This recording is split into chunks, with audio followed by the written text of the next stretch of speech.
The farm. Gold per hour. Yeah, I mean, AFK farming. How about that?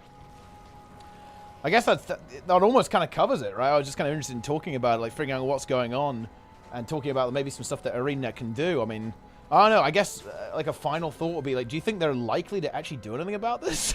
Like, I don't think so. Like, because nothing has really changed. Because I remember there was I mean, you have the deranged people that are like, it's killing the game, it's destroying the game. It's like, it's not destroying the game by any means. But like, when you had people making those Reddit posts like daily, weekly, for like a couple years on end, nothing happened then, and there was arguably more outrage then than there is now. And at the moment, people are just like, nah, who cares? It is what it is at the moment. So I don't think there's any chance they'll change anything. But I do agree that the easiest way to fix anything would be like a systemic way of just diminishing returns hit 0 if you don't move. That means, yeah, that forces people to have to actually move away from the area or bot. And if they're botting, well, makes it a bit obvious who's who then. Exactly. I mean, and botting is one of those things that that is much more clear cut, right? If a player is a bot and they've been detected as a bot, then they just get cleansed. It's time to buy a new account at that point. Okay, that's what's going on there with that one. Yeah, it's pretty big. It's pretty damn big there. And yeah, like there's a comment in the chat that I do want to talk about a little bit.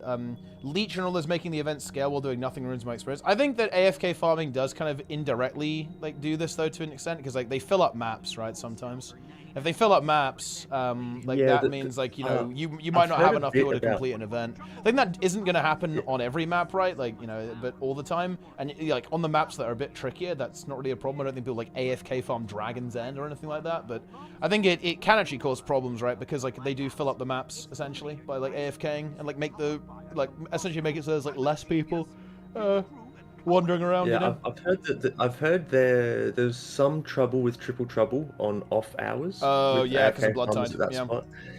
For that spot particularly. On EU with the Lake Doric spot, there's some rifts that people do for like the weekly rift clears and stuff. The rifts, one of the rifts spawns nearby to the Lake Doric farm spot, and that gets like giga scaled. So. And that makes it almost impossible to complete when you've got like 100 people AFK farming on this little spot. So your event is upscaled like 100 times, and you've got 10 people trying to complete it. And yeah, what are some others? Sometimes Palawadan, with the amount of people that AFK farm in Istan.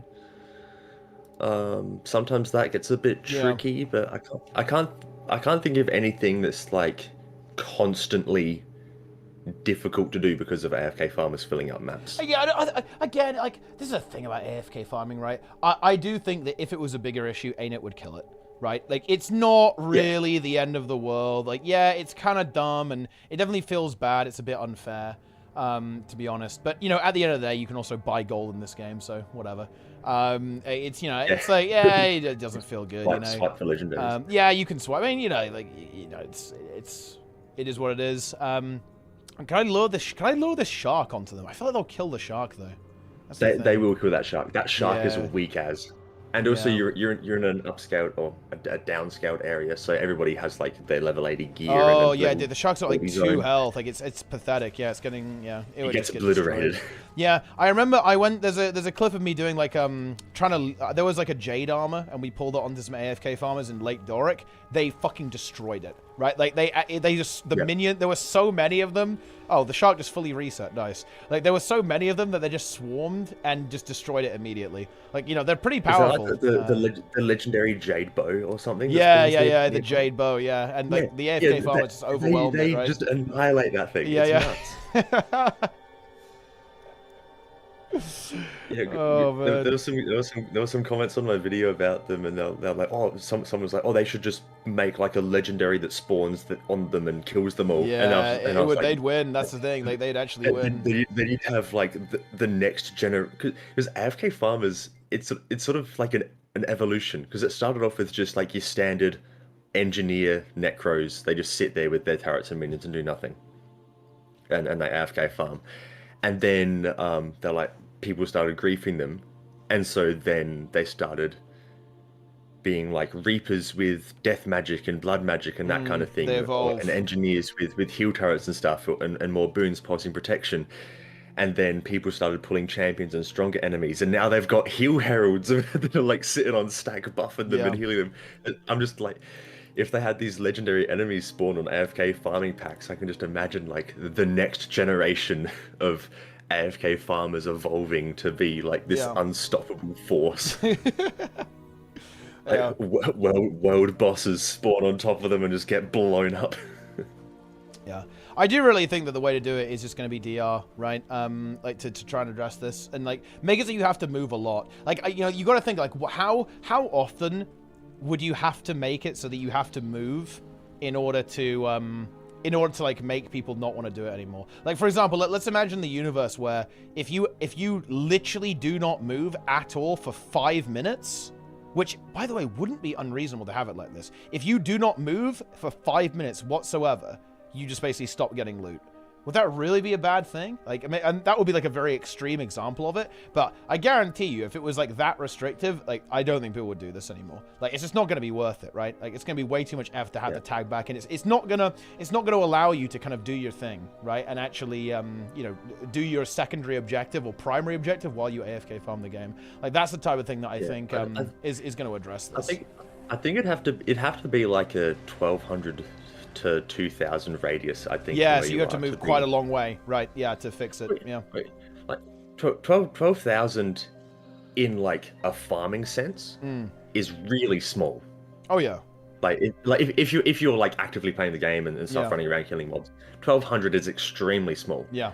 But if you have to move out 1200 distance and then back 1200 distance just to AFK farm, like that's an effort. Oh yeah, exactly, and that then it's just not worth it anymore. People are not going to do that. Like the only people who would still engage in it would be people who are doing RMT, right? Like, and actually like selling the AFK farm goal. It's just not going to be worth it. At that point, people would just. I'm pretty sure. I mean, maybe I'm coping here, but I feel like people would prefer to play the game than kind of engage in like some kind of unfun stuff like that. I think so. Yeah, look, Trig's mad as well. He's like, oh yeah, now we have to move for loot. Yeah, I'm exposing Trig. He AFK farms. He probably does, actually. He's probably into that stuff. He loves it. You have to move for loot? I mean... Yeah. Yes. oh no, I have to play the game. Yeah. I have to actually play. Oh no. So if you think about like what is something that is like super high golden hour that people do? Well, I mean like fractals, I guess. Yeah, fractals are pretty good, and you have to move to kill packs of enemies. You do. You gotta move. Raids, you have to like move. Meta events, right? Like you have to move, right? You know, you just kind of have to do that. Like, you know, you move in general when you're doing like open world content. Like, what open world content do you literally AFK and not do anything? I feel that's extremely uncommon. I mean, you can leech pretty much everything. Yeah. Just hop on a sky scale and fireball a few enemies and just sit there. And leeching is another thing entirely. I think that actually kind of like the really big thing with leeching that has really kicked off is actually like the boon changes, like the healer changes. Like you can AFK your herald on a world boss and you will get full credit, like 100%. Like you absolutely will. Like this is kind of like a side topic, and that is a bit of an issue too, for sure. The interesting thing about the herald changes is because Boon Herald and stuff is AoE and it applies to allies and stuff, you can actually hide a Boon Herald under the map. Wait, what? So you are literally you cannot be killed, you cannot be touched, you can't even be seen. But you're giving boons to people who are killing enemies and you're getting rewards. I have seen a few of them. I didn't show them just because for obvious reasons. But like it can be done, and it is questionable. Interesting. But no, I mean, comparing AFK farmers to leeching, like I think leeching is by far a bigger issue than AFK farming. No, sure. it is definitely a bigger issue. It's more damaging to the game by far. Like leeching is very frustrating to deal with, I think, to be honest. And like, I think the key thing about leeching is that it affects normal players more, right? Like realistically, normal players are fairly. It's not super common to be affected by AFK farming. We talked about like some of the examples, like the triple trouble stuff, like in off hours, right? It's pretty rare to be affected by an AFK farmer. There's definitely like a couple of situations where it can happen, but leeching by far affects you. I think pretty much everyone in the entire game has been affected by leeching, like in some way or another, I think. Or has had like their experience diminished because of like leeching behavior, 100%. Yeah, and I think the leeching as well, you're making other people work for you in a way. It's like, I'm going to do nothing, you're all going to work for me, and I'm going to get full credit. Yeah. But it's actually worse than that though, isn't it? Because it's not just, you're going to work, I'm going to get the credit. It's, I'm going to make it harder for you as well. Because I think this is something that people don't realize this, of course. But if you go to an event and you AFK, you're increasing the boss's HP, right? Like the boss is now has more. It's scaled up, right? Like these events scale with a couple of exceptions. Like Dragon's End doesn't scale, for example. But like some events do, right? Well, most events do, right? Like the enemies gain more health the more players that are nearby. So it's actually worse than that. It's not just that you're not helping. Like you're actively making it harder for other players involved as well, which is where that's kind of problematic. And of course, as the chat says, you can't get other people who actually want to play onto the map potentially. Yeah, that's what I was going to say as well. You're also taking a position in the map where somebody who would actually help would like to take. If it's like one of those bigger events where there's multiple maps and you can't get in and then you miss out, that type of thing. Because I did a public convergence, you know, the convergences. Oh yeah. I did a public one, and there was like 30 people on Sky Scales just hovering in the middle. I'm just like, wait, is this an NA thing? Like, holy shit! I actually did a bit of investigation on this. Maybe. I do not see this on EU. Seriously, I like, am I doing it wrong? Like, I've said that if you join too early, you'll get active people in convert. I don't know if I'm doing it wrong or not. Like, I actually did like a big investigation on this. I really could not catch that many people like leeching convergences. I'm really surprised to hear that. Like 30 people will leeching. There was all these people, and they're on Sky Scales, and all they were doing was protecting Glenna. So like, I suppose in a way they're helping because they're making it not fail. But in a sense, they're doing nothing. Like. There's just like this army of Sky Scales just blasting all the little, you know, the little bomb guys that run at not Glenna, Zoja. I mean, little Asuran chick, they're basically the same. But yeah, they're all just sitting there, and it took us like 20 minutes just to clear those outer events because there was maybe 10, 15 of us just doing all the events in a circle. And the map is just like, guys, we don't need 30 of you sitting in the middle. Like, do something. And they're like, nah, we're good. Interesting. So wait, why did people go for the Sky Scale there? Why do people go for that to do it in particular? This doesn't seem like the best way to do it. Almost like Herald feels like the way to go there. I think they go Sky Scale because you can Sky Scale and leech on any class. Because you're on a Mesmer, Sky Scale, I'll just fireball a couple things. You're on a Necro, Sky Scale, fireball a couple things. So rather than having to be, alright, I have to get my Herald, I have to make, and then it's like getting the Herald is a very deliberate thing that you have to sort of prepare to do. You have to make sure your Herald's there, ready to go to get into the convergence. Whereas if you're on any character, you go, oh, convergences are up, and jump in on your Sky Scale, and then you're there. Like, it's done. Interesting. Yeah. Yeah. Because I have seen people do Sky Scale stuff. Like, the big thing that I really remember, right, is, like, Sneb mentally and psychologically destroyed by Drakkar, right? Because people used to leech his Drakkar runs constantly, right? And he's showed me loads of screenshots of, like, he gets to the end, right, and they're fighting Drakkar, and you turn around, and there's, like, 10 people. Honestly, more, right? 10, 20 people AFK, like sitting on the little cliff, just up on the ledge. Yeah, just completely fully AFK. It's like, man, that feels very, very bad. That does not feel good whatsoever. Leeches. Yeah, that's what I think. Whenever people make like a massive deal about like AFK farmers destroying the game and whatnot, I was like, I'm so tempted. I was like, let me introduce you to leeching. Leeching, yes. Leeches. And I think the funny thing is that leeching is arguably even harder to police, right? Because like, I mean, like, it is very difficult to tell who is a leech and who is just kind of doing their best and maybe, you know, just kind of like wiggling around randomly and maybe not quite getting it, right? It's a bit tricky.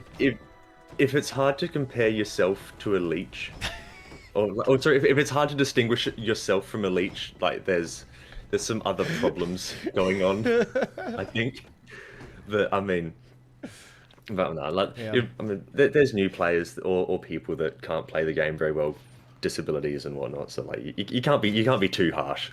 Yeah, no, I mean, it's definitely unfortunate. I think the way that you do it, I think it's just by encouraging people to do their best, right? I think that you know, this is something that Sneb's talked about. It's funny actually, because it's funny how much the climate has changed. Like, Sneb is so smug about this. I'm just trying to goad him into joining Discord at this point. But he's so smug about this because I think like a year ago, maybe a bit over, the climate was very different. I think leeching was just starting to kind of ramp up, as it were. Like, it was like really getting going at this point. And Sneb talked a lot about how leeching was going to basically, you know, really damage the game and how we needed to like properly reward participation and like make sure that players who put in effort and, you know, like do well and like participate in events kind of get rewarded for that. So in other words, it encourages participation, right?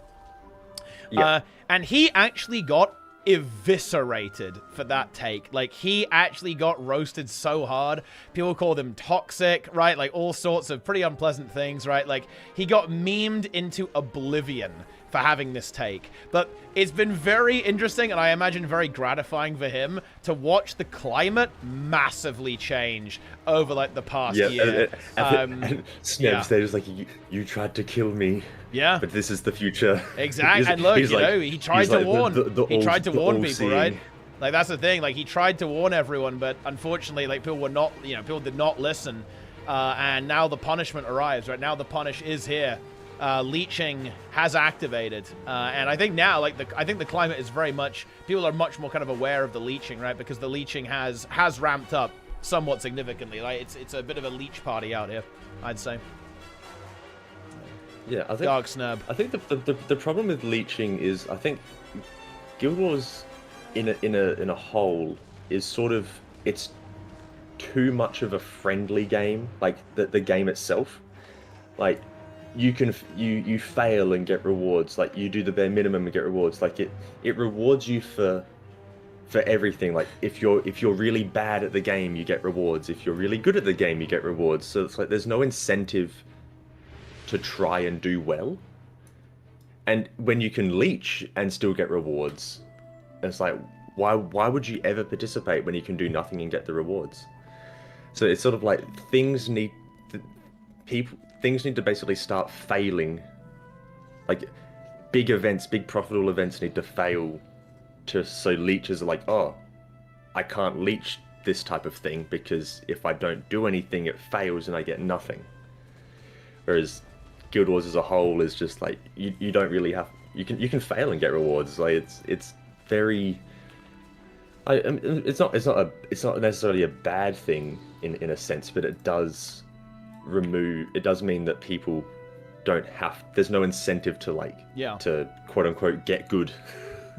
Yeah, I think that because of the nature of Guild Wars 2, you know, that you've kind of brought up there, I think the direction would be definitely more of like a positive reinforcement rather than a negative one, I'd say. So I think I think that the way to approach this could be very much like, I think stuff like the leaderboards on the Convergent CMs are actually really cool, you know? Like, to kind of get players thinking about this stuff and improving. Stuff like gold, silver reward, right, for like doing the Convergent CM. I think that's really cool, actually. I'd love to see similar stuff like that, like rolled out in future content, and make it a bit more impactful as well. Like, make gold actually kind of relevant, make it actually kind of a big deal, you know? Like, able to, you know, doing it a little bit quicker, like, you know, have those leaderboards out there. The monthly Convergence AT. Yeah, exactly. Well, I mean, yeah, maybe not that, but yeah, I think that's the kind of direction that you can go. Like, you know, giving better rewards for like doing better, right, and like completing the event quicker, I think is pretty good. And if you do it like that, so players, because the thing is, like, Guild Wars 2 players really can't handle failure, right? Like, Dragon's End really showed that. Like, as soon as that event started failing, people mind broke, right? It was like full, utter mental collapse. Couldn't handle it. Yeah, I think that's probably also because Guild Wars has been in this way for such a long time, where a failure basically is a non-existent thing. It's like if you just win. Failure doesn't exist. You just win. So when something's difficult to that extent and they can't just win, then yeah, like you said, people's minds break. They're just like, oh, it's impossible to nerf it. It's like, oh, you could always, you know, try and better yourself to do this thing and like earn the good rewards and that kind of thing. But that's just not the way that Guild Wars is. But yeah, we really do have like a positive enforcement way, but it scales up to completion too quickly. Like, yeah, you mean like the gold, silver. Yeah. No, I completely agree. And yeah. Convergences have that little. That's the participation thing as well. You get up to like 200% participation for full rewards. Oh yeah. Like when you can get that just by sitting on a sky scale and fireballing an occasional enemy, like you know that scale is way too fast. Like, you should at least have to like kill a couple of the champions, do X amount of damage to the boss, or give X amount of boons or something. Like it does scale very quickly, and there's no real incentive to try. Yeah, I think that I think there are some ways these systems could be kind of salvaged, though, right? Like I think it would be really cool if, you know, getting maximum participation, like maximum rewards, kind of required you to show up at each stage of events, right? So you kind of got to be there, right? Like for a good chunk of that actual event to like get the maximum rewards, you've been there the entire time. I think that would be pretty cool. Yep. I would say, like, and you know, kind of other stuff like that, right? Like same with like the gold, silver. I think it would be kind of cool if, you know, like, again, I think that if gold actually meant something, like gold participation meant something, that you've, you know, like the little badge you get at the end of the event, that'd be kind of cool, right? And especially from a new player perspective, right? Like, yeah, I got gold, let's fucking go, right? You know, I got gold participation. I think that type of stuff would actually be very cool for kind of creating this like positive feedback loop between actually participating. Because I guess the distinction that I'd be really keen to draw here is that I'm not asking for people to do like giga rotations. I just want people to participate, right? Like to actually be there. Like if you're doing 2k DPS, do something. Yeah, if you're doing 2k or 40k, I'm actually totally fine with that. Like the only thing that bothers me is when people don't show up, or that when they refuse to actually play in any way. They're like literally AFK, like they're AFKing, or they're just like, you know, like on their sky scale mashing 2, right? Like, and just like tagging the event, or AFK on a herald getting boons, right? As long as people actually show up and, you know, play the game and participate and engage with the content, that's all we need, right? Like, you know, that's all that's actually required for all of this event, because I think that's kind of like a healthy thing to have, right? Like it's healthy when the game is kind of encouraging you to actually play the game, basically, right? Yeah, I know it's more of an open world conversation, but I was just thinking, like, in the idea of raids, would you rather somebody that does like 40k DPS and does no mechanics and just sits on the boss and blasts him, or would you want someone who does like 20k and actually does mechanics? It's like, well, the person that's actually contributing, doing mechanics and stuff is a more valuable person that you'd want to have around. Yeah, and certainly in like a harder encounter in a longer group. That's to some extent, yes. Yeah, you know, I know 100% what you mean, right? Like, yeah, I know you're absolutely right. Yeah, of course. Yes. Yeah, I suppose in an open way, like, you have the people that in convergences, they'll just sit in the middle and then they'll only attack the last boss. It's like, well, yeah, you could have done something before that. Like, someone's got to find this clip, guys. But you know, I think my favorite example of leeching, I think you'll enjoy this, Jaffa. Like, I was doing fractals on 0 to Hero, and I wanted to do Dragon's End afterwards, and it was like, you know, the fractals were a little bit longer than usual, so I was trying to break into the map, right? And we just barely finished the fractal. I got in, the boss was at 1% HP, I landed a single symbol on it, and like applied some quickness on my firebrand, I got full loot. Yeah, it's crazy how much gold participation can scale. Yeah. Like you can one shot just a random enemy and on the side, not even the main boss. It's like, oh, full credit. There, well done, bravo. It's just like, oh my god. Good job, you did it. Yeah, I think that system is ripe for a rework, because, you know, it really would be super encouraging, I think, for players to have that. And again, like a really cool thing. It's a great, if you think about it, it's a great idea, right? Because you know what's kind of funny? You know that new MMO that's come out, like Terrasland or whatever? You know what I think is actually really cool about that game? You know what's really cool about that game? It has built-in DPS after you finish an encounter. It like shows you who did the most DPS, right? Yeah, that's cool. Yeah, it's got like built-in meter, built-in scoreboard of damage and healing and all this kind of stuff. And again, I actually don't know anything about the game. I can't really speak to the quality. I was just watching a couple of streamers. I was watching Max play it from World of Warcraft. I know nothing about the game. I don't know if it's good or not. Like, don't eat me alive. I've got no clue. At the end of the day, but I thought all you know is it comes up with this meter at the end of an event. Cool. Like... Yeah, I think that's actually really, really cool. I'm not saying Guild Wars 2 needs to go that far, by the way. It's probably not the right game for that. But I think that giving players feedback, right, on how well they're doing is so important. And this is, I think, the important part of this, right? Do you know what? I mean, and people complain about this and don't realize they're complaining about it. But when players go, wow, it kind of sucks that no, everyone's doing 3k DPS in the open world, like, you've got to stop to ask yourself why. And I think when you ask yourself why, you realize is that those players don't realize, like, they're one-shotting everything and they're getting gold. Like, they don't know that they could be doing better, right? Like, they're getting max rewards every single time. Every boss is dying. They're one-shotting everything in the open world because, you know, the open world is piss easy, right? Like, where is the game telling you that something's not right? Or not even that it's not right, that you can improve, that you could do better, you could get more loot, you could go faster, right? Like, the game does not give you any feedback whatsoever. Yeah, like, even looking at the story... That's sort of where... where Guild Wars sort of is afraid of failure type thing comes from. It's like, if an event fails, it's like, oh... Yeah, people don't know what to do. It must be...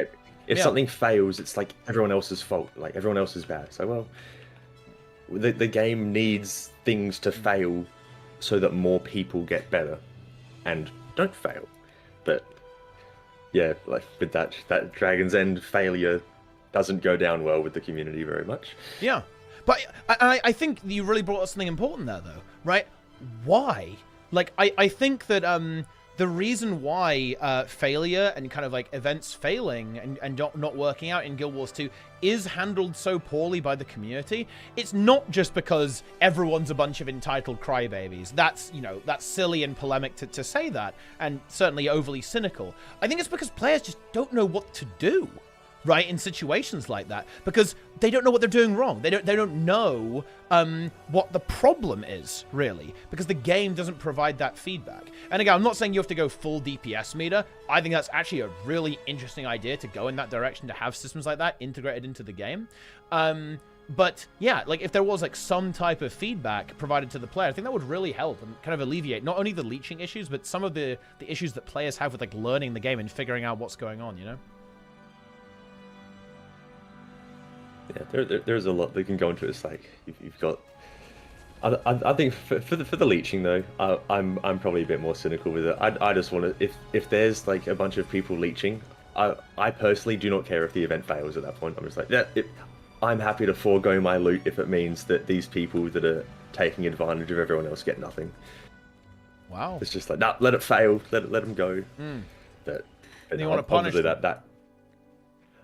I mean, sort of. I mean, kind of. That's obviously not the best way to go. That's just me personally. I'm happy to forego my 15 gold if it means that these others don't get to leech and take advantage of everyone else.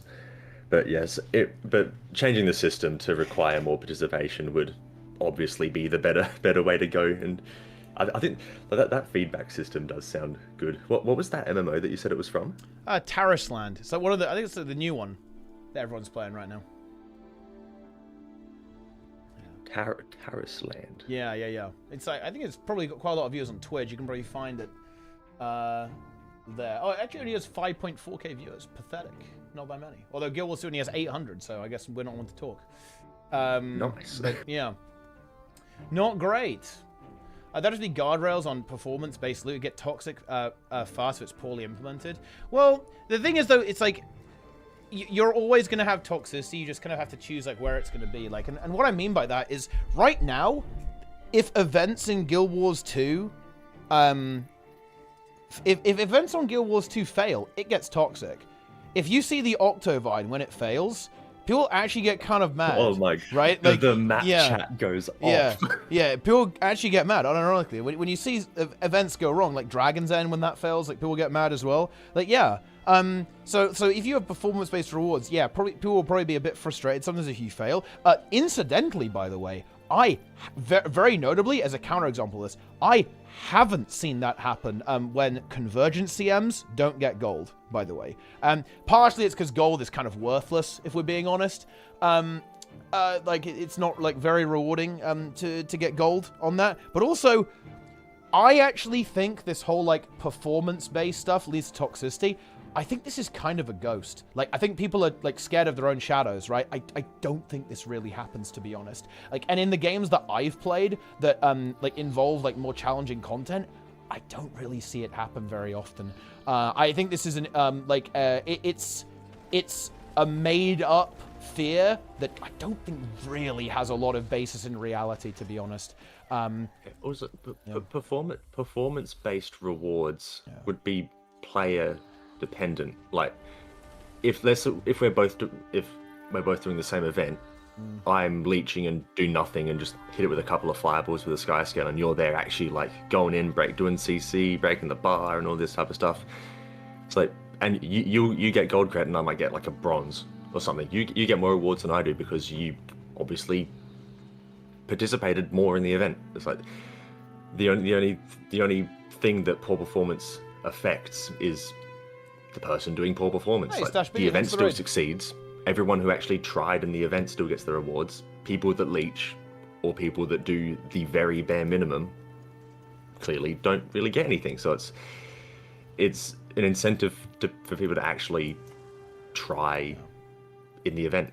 Like go and break a bar. Go and heal some allies. Go pick up some little orbs for some mechanic or something. Like I think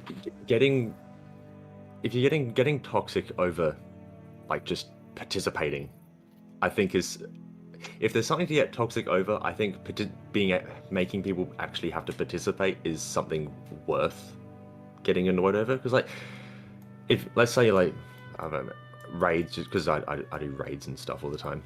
Like if you're doing a raid and there's one person that just GGs at the start of a fight and just gets carried through everything, it's like it would be fair to be annoyed at that person doing nothing and taking advantage of everyone else. So that's sort of the way that I see the open world participation, leeching and stuff. Because like if you just do nothing, and you should get no rewards. If you do at least something, you should get some rewards. True. Like, that's pretty straightforward. Absolutely, yeah, I completely agree with that.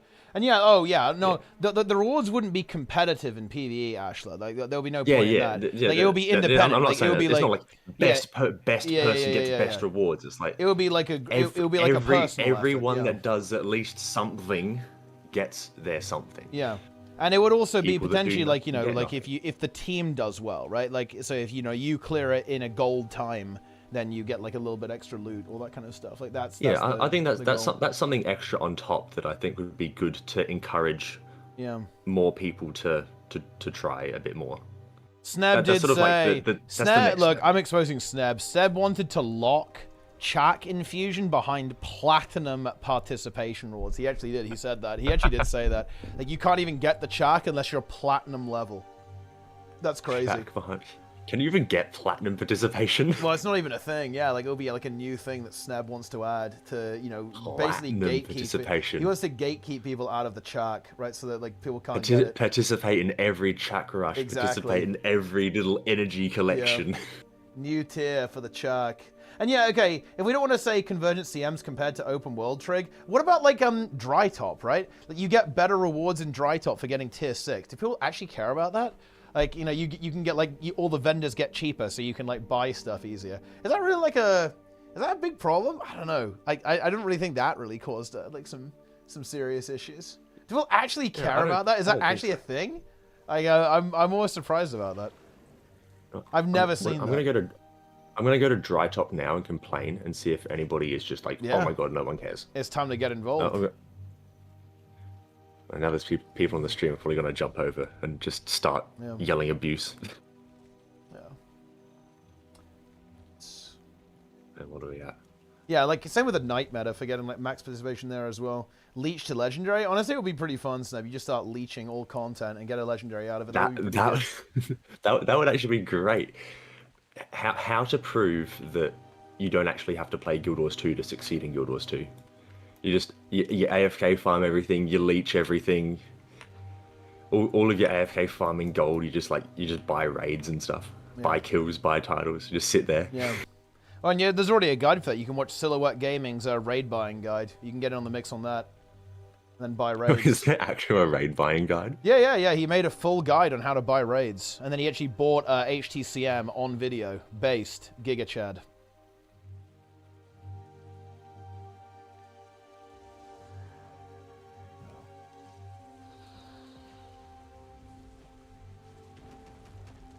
He swiped. It was actually cheaper to transfer to EU, buy, and then transfer back. It's a good deal. Yeah, I did see that Unit has a 50% off sale at the moment. Yeah. Are you buying? No. If people want to buy raids, that's on them. I don't. I think the only problem that I can see with people buying raids is if you buy a raid and then claim that you're really good because you have a raid title. Yeah, that's illegal. You can't do that's that. very, very, I don't very think far anyone and few really does between. that. Like, who does that shit? Yeah. I can think of one person. Wait, He who shall not be named. Well, you're talking Jill Adrin, right? That's the situation, Yeah. right? He who shall not be named. Yeah, Jill Adrin bought raids. He buys raids. I still remember that stream. Honestly, look, we need so many people to come back to the game. Like, I remember when Samara just streamed themselves US selling Doom CM to Jill Adrin. That was actually good content, to be honest. Jill Adrin made for some good content. You know what's really weird about that guy? Like, he's always been really nice to me. And actually, when I did my raid tournament, right? He actually recorded a little video of him, like, saying that he really liked the tournament. Then he played me a song on the piano. I shit you not. Like, you know, it's, that is actually pretty cool. And it's like, but the thing is, though, I've also seen screenshots of him being completely unhinged, right? Like, actual insane behavior. And it's like, it's so hard for me to square those two things, right? Like, these two, personalities. Has he ever told you what Jill in his name stands for? No, wait, no. I know. Wait, I thought it was just like a name. It Sam something? No, capital JIL is at the start of his name stands for Jesus is love. Huh. So Jesus is love, Adrian. I mean, you know, so his name is actually so the name he goes by is actually Adrian, and Jill is just like his precursor thing. I remember there was one time he was like doing Bible verses or something in map chat. Oh shit. I actually had no. I did not know that. It's really funny, yeah. Yeah, there is some. Isn't it interesting? We need more interesting characters like that. We do in game, I think. Yeah. I mean, you either love him or you hate him. That type of thing. Yeah. Like Big the Snake. Have you interacted with the Snake at any point? Like Big the Snake?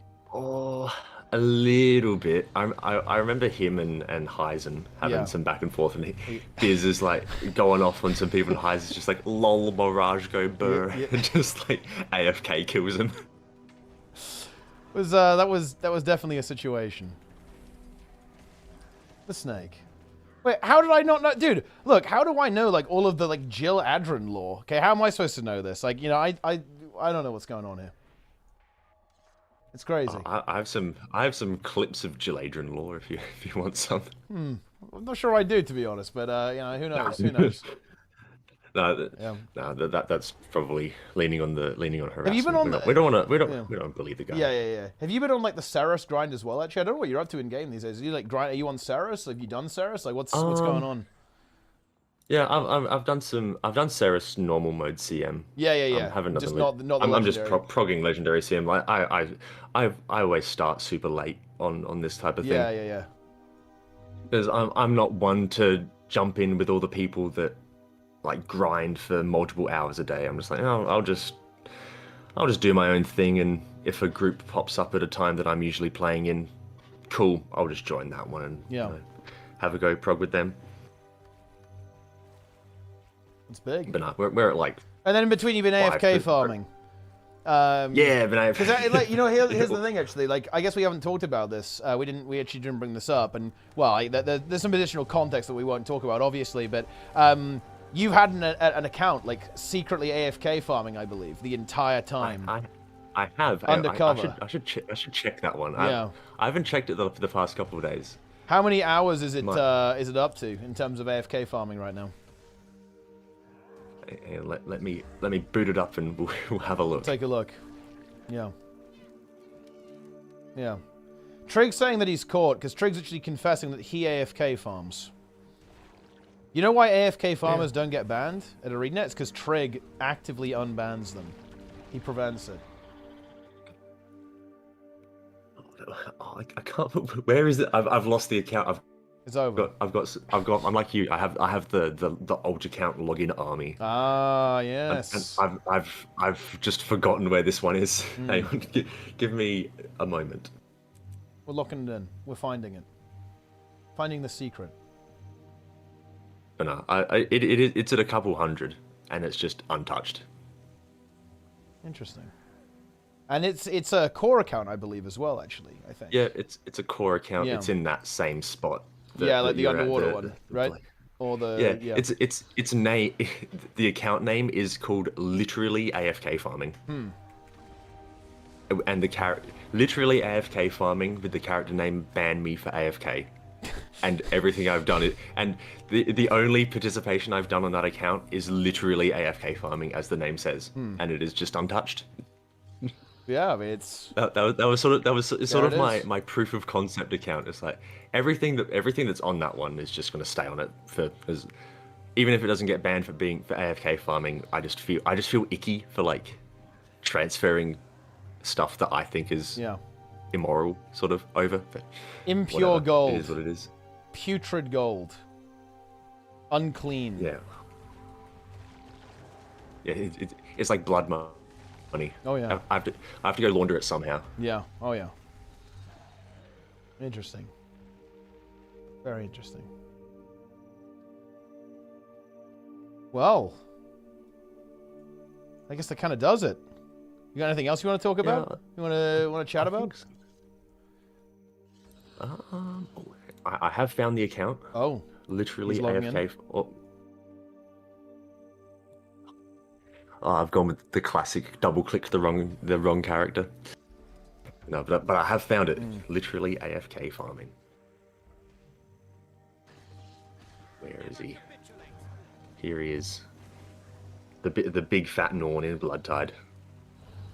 The big Norn. I wouldn't be surprised if there's some people in Bloodtide that was like, welcome.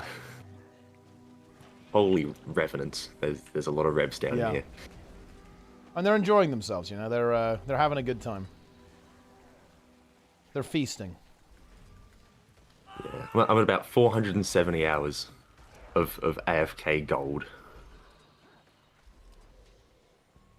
So you're pretty deep. You're in deep. Yeah. I don't use it anymore. I just had, it was like a little side project of the proof of concept for while I was recording all the data and stuff. I was like, while I'm recording, I'll just have this guy on the side, just as like a it was sort of like the does ArenaNet do anything test. Yeah. And my conclusion was not so much. Minimal, if not, yeah. The conclusion was they do not do anything. The support, they do have a hard time. I think the support team do a very good job considering the terrible policy that they're left to try and enforce. I think that's probably where it's at. Like, AFK farming is really only a problem because of terrible policy that can't be enforced. But people take advantage of that, and that's sort of on them. I don't care too much in the end. Yeah, I mean, it's just a curiosity, isn't it? Really, it's just like a fun thing. It was interesting. A little bit of a science experiment. That does come back to at the start, yeah. Because I've always seen people make claims of like 3 gold an hour, 6 gold an hour, whatever, or everything like on the amount of players there are. Like I think Nike made a video, it's like the final word of AFK farming, and all of his numbers were theoretical. Like, oh, there could be 500, there could be 1,000. We don't know type deal. Yeah. And every discussion, because I did quite a lot of searching through Reddit, through YouTube, all the forums and stuff, trying to find what people have claimed profit numbers are, amount of players are, and there just wasn't anything actually telling how much or how many players there were. It was all just hypothetical numbers. Like, if there are 300, this was the outcome. If there's 500, this is the outcome. I was like, all right, I've got some spare time. There's nothing really happening in game at the moment. I'm just gonna park my characters at these farm spots and just record everyone each day and see how many there are. And pretty much. Yeah. And I think I've done a pretty good job for NA servers. Obviously, there's gonna be people in like little hidden corners that I have been unable to find, but you know, I think covering the main farms with the majority of people is probably the most accurate way to go anyway, because they're the ones that are producing the bulk of the AFK farming gold, and yeah, they're the majority of the population. I think it was like 92% of everyone I've seen was in 5 spots. I guess, you know, they all talk to each other, right? They know what's going on. They know the hot farms. Yeah, I think the other interesting thing that kind of came up in the video was like how much gold is generated, right? Or how many items were generated. That would be a really interesting number. I actually spoke to Enko about it, and he basically said that like there's like not a super good way to kind of estimate like how big the economy is basically when it comes to Guild Wars 2, which is that's sort of the one critique of the video that I'm like, yep, that is valid. Yeah, is the one on the economy. Because I used the average profit per meta event and just went with, all right, if every meta event has the peak amount of full maps that it does, like let's say Octavine, for example, on average might have like 3 maps on NA and 4 on EU. So that's 7 maps total of players. So that'd be 7 times 150 for your population. And I just went, all right, well, if that's the peak time, apply that to every iteration of the event throughout a day, and that can be a very rough estimate of what the gold generated could be. And I mean, it's very similar, because in Nike's video, he did similar for his estimation of the economy with Octavine doing that same thing. And we actually got relatively similar numbers. I think his was like 10 full maps of Octavine was about 3 mil gold per day, and my 7 full maps of every meta event was like 4, I think. I can't remember. Where is it? 2.5, sorry. So similar, yeah, pretty similar then. I mean, it's one of those things that'll be fascinating to know. Like, maybe one day ArenaNet will, you know how they do those things at the end of the expansion where they like show some of the random numbers? Yeah, that's really what I was saying. cool, Like, right? I would love to have one of those little things that comes up like, here's how many times X event was completed in the year and how much gold was produced. Like, with the video, there was a lot of people that were just like, I disagree with this one number. Everything else is false. Then it's like, that's how it works. That's not quite how it works. That is how it works. You fool. It's like Mighty Teapot is a streamer. He plays Necromancer and he's good at Elementalist. He's not good at Elementalist. Everything else you said is a lie. That's true. He's not a streamer. He's a fraud. Also true, actually. Yeah, Mighty Teapot, #1 fraud. Yeah, I am a fraudulent streamer. I do it for the money. That's what we've learned on Reddit today, actually. Yeah. Wait, is there actually something on Reddit about that? Well, no. It was someone was basically like complaining about me, and they were like, you know, why did he do this? And I replied, I said I do it for the money. That is pretty funny. I think it's a good response. You know, I think it's an appropriate response. But yeah, that's basically the situation. It's for the money. Yeah, it's all for the money, guys. Never, that's why I have the referral link. Use it to buy the game, guys. Look, if you want to AFK farm, Jaffa, did you know that you can buy HT and Path of Fire for like $10 right now? You could have like your AFK farm I did up see. and running. I did see that it was on sale. And you could use my referral link to do that. Like, get your operation well and underway. Okay, make it happen. Give you money as well. And it gives me money too. So it's a win-win in that regard. That's for sure.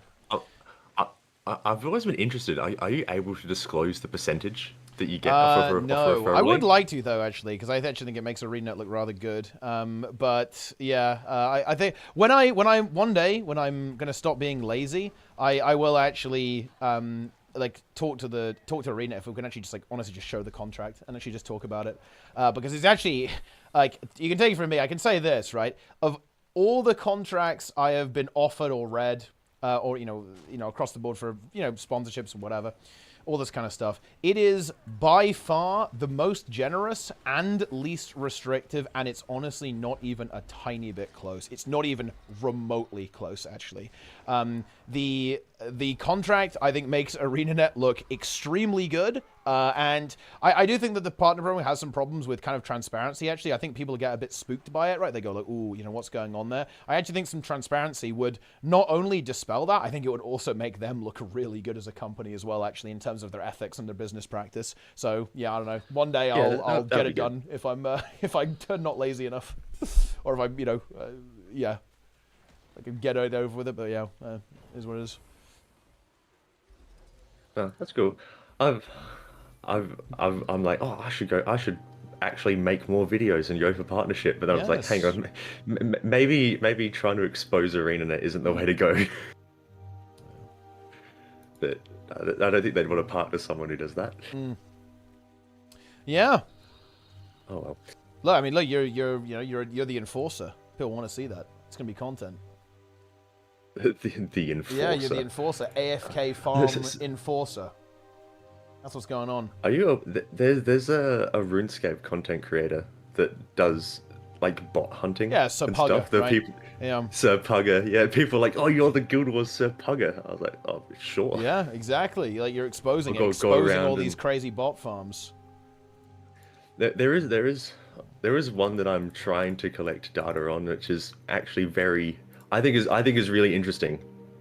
There's a couple sets of accounts, and they use hacking software or like a trainer. Good. And they teleport around the map underneath every chest. So they teleport beneath the terrain. This is Giga underneath Gold per hour, every honestly. chest. My understanding is... And they just loot everything. Yeah, my understanding is that type of bot is actually not only the vast majority of bots, it's also the most profitable bots, actually, is the ones that do that. Yeah, and they do it with gathering nodes too nuts. and shit, right? And they do it under the map so you can't even see them properly. You can... It's actually funny. I was... This happened on Zero to Hero. You know the... Okay, you know like the jumping puzzle where it's like the, oh man, what's it called? It's called like Conundrum Cubed or something, right? Wait, no, it's not that one. What is it? It's the one where you, no. I can't remember what jump was. But either way, I saw a bot, like an army of bots, like teleport in and their heads poked just above the terrain and they looted the chest. Yeah, right? it's so actually funny crazy. to see. Yeah, it was really, it was actually surreal to kind of watch it happen in real time. Because yeah, like that is actually like a big bot operation, like is doing like this teleport hacking, and like looting all these chests and stuff. They're so hard to catch as well. Yeah, because I've had that same friend, the Beyond the Wall guy, who makes the good old roleplay bot hunting videos. He's been searching for them as well, and he occasionally sees one like pop up, and then before you can get like any sort of screenshot recording software going, it's gone. It's like pop up, loot chest, gone. So you sort of have to try and just guess. It's just pure luck at that point. I've set myself up because I know there's one chest that they loot quite often, and I'll break under the map and just sit myself there and just watch, and have like the recording software going, and I'll go and do some other things, come back, check the software, and then there's just nothing. I was like, oh, of course, like it's the type of thing. The amount of time you invest into it, there's no guarantee you're actually going to see any of them. Yeah, exactly. It's very random, like when you see them pop up. Why are they not teleport hackers? They must be incredibly easy to spot in logs. No, absolutely not. I actually think Guild Wars 2, it is impossible for them to write code that will detect teleport hackers, because there are so many things in the game that literally let you teleport hack. Position rewinder, waypoints for a start, right? Like mounts, all sorts of things. It's why it's very hard for them to catch speed hackers as well, because there's actually a lot of situations that you can do some like crazy shit. Like here's a really fun one actually. This is a really interesting one actually. Did you guys know that the Thief underwater weapon has an uncapped range teleport? Like, yeah, I bet not many people are aware of that. But yeah, you can actually use it to map break, by the way, too, actually. Specifically in Dragon's Stand, you can go under the water, right? And actually, like, mega break a lot of maps, actually, like using Thief underwater. I think it's like, I'm not sure if it's Thief Spear or the other one, but it's like one of them has like It's Harpoon Gun. Oh, Harpoon Gun 5. Yeah, yeah. It has an uncapped teleport that's like really good for kind of breaking the game, actually, which is kind of interesting. Is that one that I showed you with the bug collecting thing? Oh wait, I think that wasn't that the Mesmer one? No, it was. No, yeah, no, it was you. Yeah, it was you. It was you. The 90,000 range force teleport. Yes, it was you. Yeah, you did it. Yeah, you did show me this actually. That's how I even know about it. Like, is because of the clips you recorded actually for this. Yeah, you're absolutely right. For the bug collection situation there. Yeah, you have like teleport to friend, all that kind of stuff. It's very difficult for ArenaNet to code like anything to do that. Well, you might say, oh, well, why don't you just check when that happens? Well, look, okay, imagine you're writing a server application and then you have every single time a player like does something sus, you have to go through this like massive if statement that basically says, okay, did they use a teleport to a friend? Did they use a position rewinder, etc., etc., etc.? Like, congratulations, your game now runs like complete ass, right? You know, your server just like melts and implodes, right? There's just no way. Like, you can't really do that. It's just not gonna. You can't do that. It relies on people actually seeing them and putting in a report. Yeah. So then the support team goes, all right, this player is doing something that has been reported, then they can actually go through manually and check. Yeah. Oh, they've teleported to this location from here. That's not possible, and they've done it 30 times in a row. Yeah. Something ain't right. Yeah, that's when things get sus. And they do catch balls sometimes, guys. And they actually used to have like more anti-cheat in the game, I think. But they had like a lot of really unfortunate scenarios. For example, people got banned. I think people kind of did this on purpose to test this, actually. But people got banned for chaining teleport to friends together. This is like a pretty well-known case, actually. And like on the other side, people did get caught. Very famously, Zach, who I'm sure you guys know as the music guy, Zach Suck at Love, he got caught and banned for teleport hacking the Winter's Day jumping puzzle, right? And there's this like very, very kind of classic quote where Chris Cleary himself actually responded to this and said that, oh yeah, you went through 29 map points in 60 seconds. And that kind of became a meme, right? Like after that as well, because yeah, that's just like, it was like a public expose basically. But yeah, they have a lot of false positives, and that's why I think they don't run like any like crazy anti-cheat these days.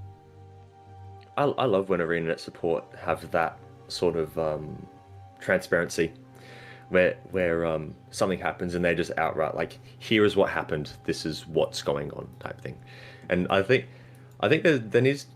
more of that would be good. I think that was really good in sort of the older support team that we had, where we had like Chris Cleary and some of the other devs, and they were very open about sort of what's happening within certain aspects of the game, whether it be hacking, like fly hacking, PvP exploiting, and all that sort of thing. There was a period there where they were very transparent with all that type of stuff, and it was good because it gave players sort of feedback of like, oh, the people that I report for doing this thing are actually being looked into. Because at the moment, with what's going on, there's sort of a disincentivization to actually report, especially for AFK farming. Because you see the amount of comments that I've got, it's just like, oh, I've been reporting the same person for 3 years, and they're still in the same spot. I'm just like, yeah, I think that would demoralize just about anyone. Yeah. And yeah, on the Harpoon Gun 5 thing, by the way, Stormlord, the uncapped part is the Shadow Stop on the flip skill, right? So like the first part like sets up the port, basically, on the Harpoon Gun. The second part teleports you back to the shot, basically. like, you know, that you shot out. Like, that is the uncapped part of that, and that will actually teleport you an unlimited distance, essentially. Like, it will teleport you across the entire map with the Harpoon Gun 5. That's the thing that is uncapped about it. There is more to it, and it works with a lot more things, but that's not something for stream, I don't think. Yeah, there's some interesting stuff you can do. Like, you know, all that entire spreadsheet had some pretty interesting things that were possible. Let's put it like that. They haven't been fixed. Have you seen Dagda ceiling strat, by the way? I have seen Dagda ceiling strat. What do you think? It's pretty funny. Yeah. I actually helped finding that spot. Just like the Sabbather ceiling strat that I showed you and you guys ended up actually doing. Do you remember that one? Oh yeah, of course, yeah. They actually patched that one. They put a teleport zone. They patched that one. They patched the Gorseval one too, actually, I think. You can't do that one anymore. And the Veiled Guardian. They actually patched all of them. Like, and it was because of my videos. They actually asked me to take them down because of that. Like, because they were forced to fix it, basically, because of the videos. Which, to be honest, I'm actually surprised about. Like, I actually don't think they were forced to fix it. Like, they're just dumb. It's not good to do it that way, right? Like, I think that this is where ArenaNet sometimes do mess up a little bit, actually, with like how they moderate things. It's like doing stuff like ceiling strat Dagda is bad, right? Like, you're never gonna do this in like your weekly code. It doesn't make the fight easier or anything. Like, not really. I don't know. Like, it's very strange to me that they even care about stuff like that, because I don't think it doesn't matter, to be honest. It's like silly bugs, but they were cleansed. It is sort of a strange way of moderating the bugs and exploits and stuff when it's like, we'll only patch it if lots of people start doing it. Yeah. Because you'd think if one person's able to exploit something, that should be enough. Because otherwise that one person has an advantage over literally everyone else. Yeah. And then the more people that start using an exploit, the less valuable the exploit becomes in a way, because everybody can have that advantage. I think the other unfortunate thing about the way that they typically handle stuff like this is actually the fact that it means they typically only fix things that can be exploited, if that makes any sense, right? And what that means is that if there's a bug that can't be exploited, then it will probably never get fixed, right? That's why like a lot of encounter bugs that don't like break the encounter in strike missions will never get fixed ever, not like in a million years. It's like, it's why HTCM and KOCM still have like really nasty bugs, but they screw the player. They don't like break the fight, they screw the player over, and stuff like that doesn't get fixed, unfortunately, which definitely feels pretty bad. Yeah, some of the bugs that don't get fixed are so funny though. Like, I love the invisible chomp on Jormag, not Jormag, sorry, Primordus HTCM. That's a good one. Yeah, and then you've got like so the if you GG before the chomp goes off, the next one's invisible, and it's just like, hello, psych, you're dead. I think the worst bug in the game is the invisible carpet on Kadim 2. I think that is actually the worst bug in the game, because it is so broken. Wait, I mean, what is worse than that? What's worse than that one?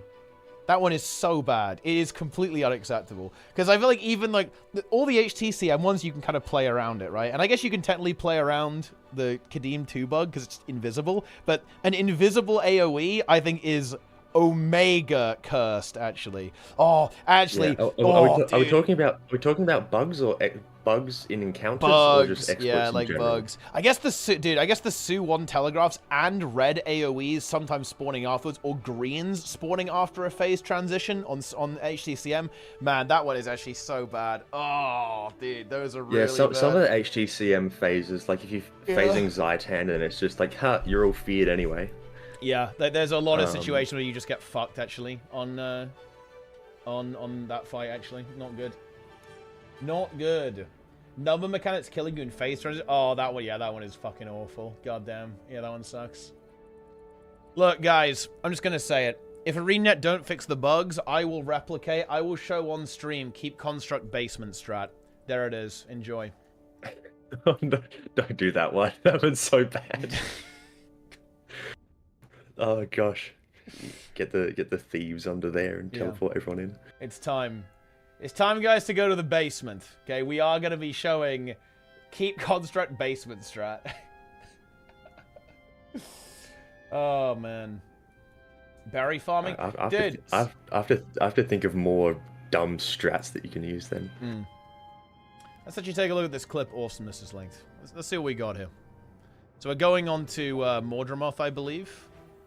We're pushing this back. Oh, dude, yeah, this one is so... This bug is so fucking bad, actually. Oh, my God. Look at this. Actually destroyed, outplayed. Look at that. The AoE... the AoE is gone for like 2 seconds. And it just one-shots the Scrapper anyway. Oh, man, this one is so bad.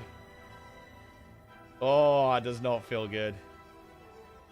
How is that a W? So that's like W. How is this W, bro? What a brutal bug. Yeah, I love the bugs that just appear out of nowhere. It's like, psych, you're all dead. Yeah. Do you think that porting Glenna through the wall on Escort is an exploit on the same level as Out of Bounds Spirit Run?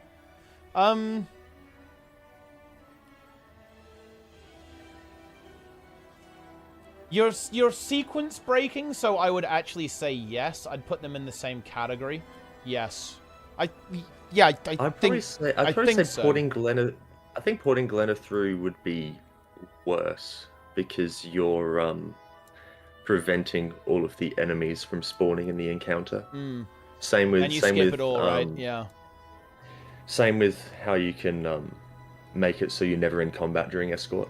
Yeah. And people can respawn, you can respawn and no enemies ever spawn. So yeah, exactly, yeah. I think that's more damaging than breaking out of Spirit Run and skipping 3 walls. Yeah. Yeah, I mean, I'd say, they're both pretty major, like, exploits, if you want to call it that. Look, I guess I have, like, a slightly nuanced position on this. If I don't really have a problem with people doing that stuff, if I'm being real. I think it's harmless, right? It's not, like, hurting anyone doing stuff like that. But I think it's up to people to decide if they want to have that in their speedrun event. I think there was actually some controversy about this. Like, I think there was a bit of debate about the Glenna thing in particular, I believe. And a couple of other things. I think there was some back and forth on the rulings on speedrun.com. I don't know the full details on this. But yeah, I can definitely understand both perspectives on this, to be honest. Like, in my opinion... This is actually one of the hardest things, actually, to do with raid tournaments, is actually deciding the rules. And, look, I'll not mince words here. It is really hard to do tournament rule sets in Guild Wars 2 because of how broken the content is. Like, where does this is a bug, but it's okay to use it start and exploit begin, right? It's really, really difficult. And also, like, there are so many, like, the weird gray areas on this, right? Like, all the little jumping pulses you can do. Like, is the Matthias, like, portal stuff okay? Does that count as, like, getting out of bounds, like, with the thief portals you can do and then sending people around? No, it's, like, really, really complex. Like, what about the sequence breaking you do in Twisted Castle, right? Like, you kind of break that entirely using, like, mirage leaps and portals and stuff. Like, I don't even fucking know. I think it's incredibly difficult to actually, like, you just kind of have to say, this is the way it is, and just be very arbitrary about the decisions you make, to be honest. I kind of like the crazy stuff, like the really wacky stuff that people can kind of pull out of their hat and unleash. And I do plan on doing like basically like a no-holds-barred tournament after the expansion that's going to be a pretty lax rule set and kind of encourage people to really show us like all the crazy shit they've come up with, that, you know, and really push raids to the limit. Let's push these times as fast as we possibly can with this kind of stuff. But I mean, yeah. No, it's like really, really difficult to decide. Like, what's unrestricted raid tournament would be sort of interesting. You'd have people almost one-shotting bosses with some things. Well, I think I would probably draw the line at like combat exploits, right? You know what I mean? Okay, fair. Yeah, I think that is fair. I think combat exploits will be no good, but I mean stuff like going out of bounds, I think, is actually kind of interesting sometimes. Like doing some like crazy shit. Like there's some wacky stuff you can do on like Wing 7 that's really interesting. Like you can do the spirit run stuff is really interesting. I think there's a lot of stuff that actually is kind of cool about that. Like it would be at least kind of an interesting experiment to see what it looks like, right? If you like actually let people just fully unleash and kind of break the game. There are teams that know things that no one else does. So how can you limit it? Yeah, that's the thing. Like, you don't even know if something's like, you don't even know if something's legal or not. In my opinion, like my take on this is the following. Actually, if a team knows something that other teams don't, that's not their problem, right? I look at this from a competitive perspective. If one team's put in the work, has done the research, learns the strats, knows all this crazy stuff, then they deserve to win, right? That's the way I see that, like, right? Like some sports teams have, like, they'll pull out like some ridiculous play that they'll only ever use in like a very certain niche situation. scenario, So it's I think it's similar to that. It's like, what's one? There's like the what are you? You're British? Yes. US, yes. What's a British sport? Rugby, maybe. There's like a we love football here, soccer, right? Like that's what everyone. Yeah, I mean, I don't really like soccer, but you know, or football or whatever. But everyone here in the UK, analogy, we fucking love it. It doesn't apply to soccer very well. It's like faking a pass and you like fake a flat ball in rugby. Yeah. Like, because once a play starts, you can like hang on, the ball's defective, but technically you're still in play, and you just like leg it down the field for an easy score. Like it's like you can do it. Not many people are aware of it. It doesn't make it any less bad, I guess. Yeah. If you're going with like a limited rules 3 actually sort of standpoint. Very nice. Let's go ahead and do Awesomeness VOD review. I'm just tuning into Awesomeness. ArenaNet streamer, also known as Reformed. Actually, let's take a look. Oh, actually, we actually have the kill, I believe. Is this legendary? Yeah, this is legendary, right? Let's take a look. Let's go full review. Awesomeness the Breaker. Heel Scourge Gaming. Sword main hand. We love to see it. But yeah, I mean, I definitely agree. It does depend on the telos of the tournament, like what's kind of going on there. But I mean, I don't know. I think that when it comes to like, especially with raiding being it is right now, like raids have been like giga power crept. Like raids are never going to be like a mechanical test. Like, you're never testing people's skill anymore. That's just not going to happen. Raids are piss easy, especially for good players in the game. Even CMs are a complete joke at this stage. So I don't think you're ever going to be like skill testing there. I think you have to be like theory crafting testing. Like, you want to, you know, who can come up with the best compositions that works for like a speedrun? Who can come up with like the best strats, like the best theory craft, like the best movement between bosses, like the most efficient way through the boss, like through the dungeon, basically. And I think that is, like, that's the kind of thing that you want to test in these tournaments. But I think there's also an experiment. Like, me and Seb want to experiment a bit and, like, try some different stuff out and see what's fun, right? See what's good. Have you seen or heard of the break bar destroying Mesmer? Yes. I mean, it's like the thing that Emmy runs, basically, like Emmy setup. Oh, I'm not sure if it's the same one. I've made a one that's like the maximum possible break bar you can have on any Mesmer. That's huge. How much is it? And well, you can the big break bar on Sabir, like the one that's channeling and pushing you back. Yeah. You can break that one in like 2 seconds. That's big. Yeah, there's a Sabir log where I've got like 39k break bar damage or something absolutely absurd. I tried to solo every bar. My character is literally named the Break Bar Destroyer. Nice. I just joined this Sabir, sorry. I was like, guys, you don't need it. And just every bar is just obliterated, Unleash. Gone. So I feel like that type of really stupid, absurd build is sort of where raids have headed. It's like you don't really need DPS because everything can do DPS now. Your support classes are like 40k almost. Just have fun, play something obscure. Yeah. It's a pretty decent kill, actually. Pretty decent kill here from Reformed.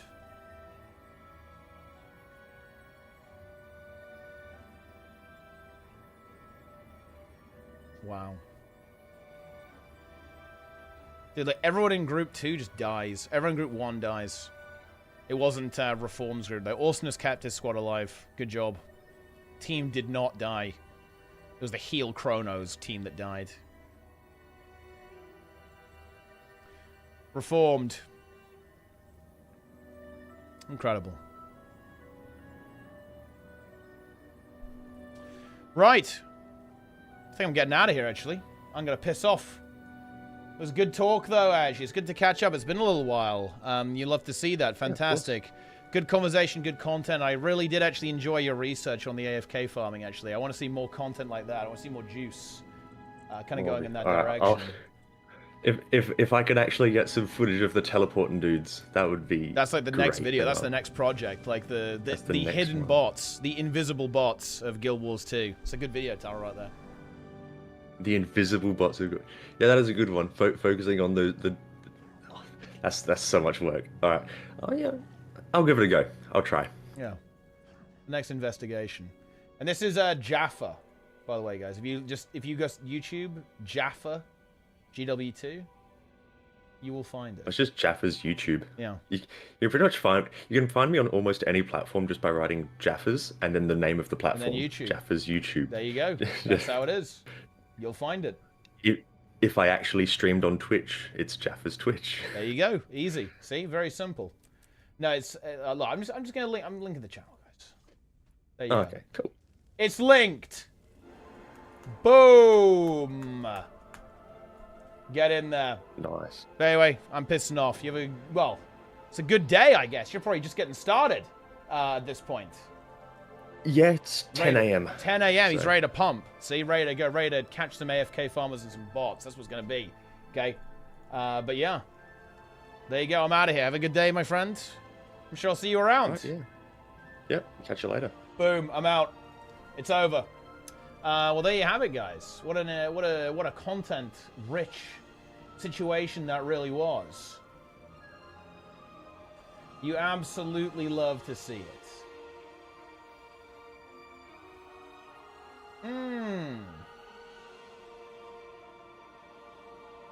Yeah, the Spear Beta is back, actually. It's pretty epic. We've got a little bit more time as well. I'm probably going to try and stream early today, tomorrow, to get a couple more hours in, actually, before, before the end of the beta. And then we'll do some other stuff as well. I think I'm probably gonna call it there, guys. I think that's actually going to just about do it for me. 9-hour stream today, not bad. We're getting there. But that's it, That's it, guys. I am done. Yeah, there will be a VOD of the stream. It's going to be here. It will be up. That's it. I am going to let's raid Emmy. Let's go. Sneb was literally too scared. He was scared of joining that call there, guys, because he AFK farms and Jaffa was going to expose him. But anyway, that's it. I'm out of here. Follow the stream, guys. Subscribe to the stream. Follow all my social media. Buy the game using my referral link. There we go. Join Discord. Come back and watch every single day. Probably back tomorrow, unless I'm so fucking drained. I can't, but yeah, I'll probably stream. There's probably going to be more news, guys. Like, there's going to be some news coming down, right? I think there's supposed to be some PvP stuff happening. I don't know when that's going down. But yeah, there should be some news at some point coming up this week. I will be there to cover it, and it's going to be great. But yeah, that's it, guys. Thanks for watching. Hope you enjoyed it. I will see you next time. Take it easy, gamers. I am out of here.